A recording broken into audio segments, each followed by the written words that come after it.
안녕하세요. 마마동심연구소에서 그림 읽어드리는 미술치료사 김상경입니다. 오늘은 고등학교 2학년 남자친구의 그림을 같이 보려고 합니다.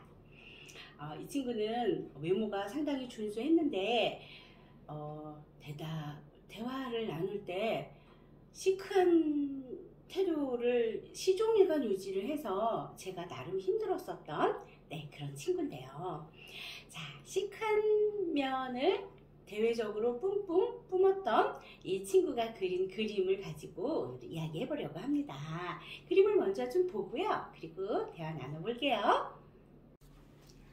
강물이 꽤나 많은 면적을 차지하고 있는 풍경화네요. 자, 이 그림 안에서 저 강물이 먼저 시선을 잡아 끄니까 강물을 먼저 이야기할 수밖에 없을 것 같아요. 강에 라인이라고 생각되는 건 표현되어 있지 않아요. 그냥 물 이런 것만 표현이 되어 있어서, 자, 이 친구의 강의 의미는요, 주체할 수 없고 내가 통제할 수 없고 내가 어찌할 수 없는 무의식의 세계, 의식적인 우울감, 이런 것들이 표현되어 있는 그림이라고 볼 수 있는데, 그게 상당한 양인 거죠. 상당한 양의 상당한 시간을 저렇게 우울이나 슬픔, 저런 감정들이 꽤나 복잡하게 뒤엉켜 있어요. 자기의 감정이 어떤 감정인지 한마디로 말할 수 없는 그런 감정을 복합적으로 가지고 있는 그런 심리 상태의 그림이라고 볼 수 있을 것 같은데, 자, 산도 여러 가지 초록 색깔로 그라데이션 했고요.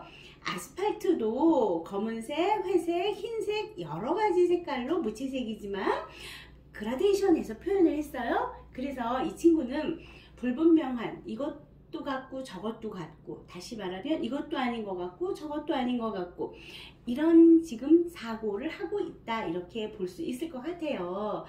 혼란스럽다고 얘기해야 되겠죠.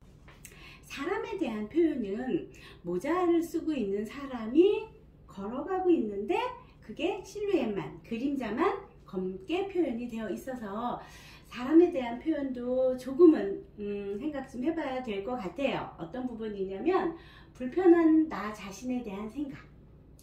자, 그런데 그 불편한 나 자신에 대한 생각 안 해요. 잘 안 보이는데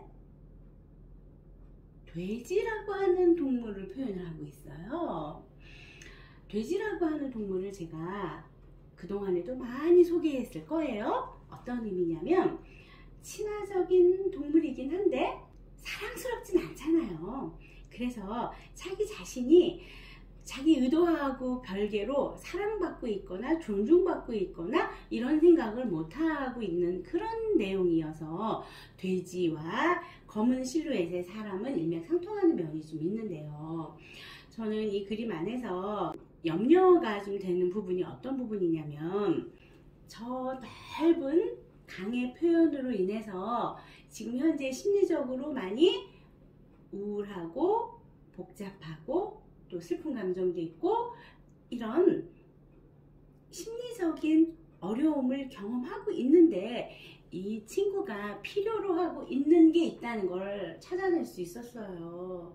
어떤 부분이냐면 아스팔트 위에 검은색과 노란색으로 연결되어 있는 꽃 보이시나요? 보통은요, 꽃 색깔을 저렇게 검은 색깔로 칠하지는 않거든요. 그런데 이 친구는 대놓고 저한테 위로의 손길이 필요합니다, 날 좀 도와주세요 라고 대놓고는 못하고, 사실은 그런 마음이 있는데 그것조차도 불편한, 그것조차 인정하고 싶지 않은 것 같아요. 그래서 저렇게 꽃이 검은색 꽃으로 표현되어 있어서 역시나 검은색 사람하고도 정서적으로 통하는 그런 면이 있는 것으로 보여서 도움이 필요한 청소년이고, 어떤 도움이냐면 우울을 극복할 수 있게 도와줄 수 있는 도움이 필요한 청소년의 그림이라고 보여집니다. 자, 그러면 이 친구에게는 어떤 도움이 필요할까요? 이 그림이 이야기하고 있는 도움의 내용을 한번 이야기해 보겠습니다. 자, 그림 안에 있는 마음, 어떤 마음을 제가 찾았어요? 강의에서 표현하고 있는 우울감정. 우울감정을 제가 찾았고요. 하나 더. 꽃 그림에서 뭔가 위로가 필요해요. 나 도움의 손길이 필요해요. 저 좀 도와주세요. 네, 그런 마음도 찾을 수 있었어요. 도와주세요 하는 그림을 봤는데 시크한 그 행동만을 보고 뭐 알아서 하겠지 이러면 안 되죠. 예, 시크한 행동은 어떤 행동이었어요?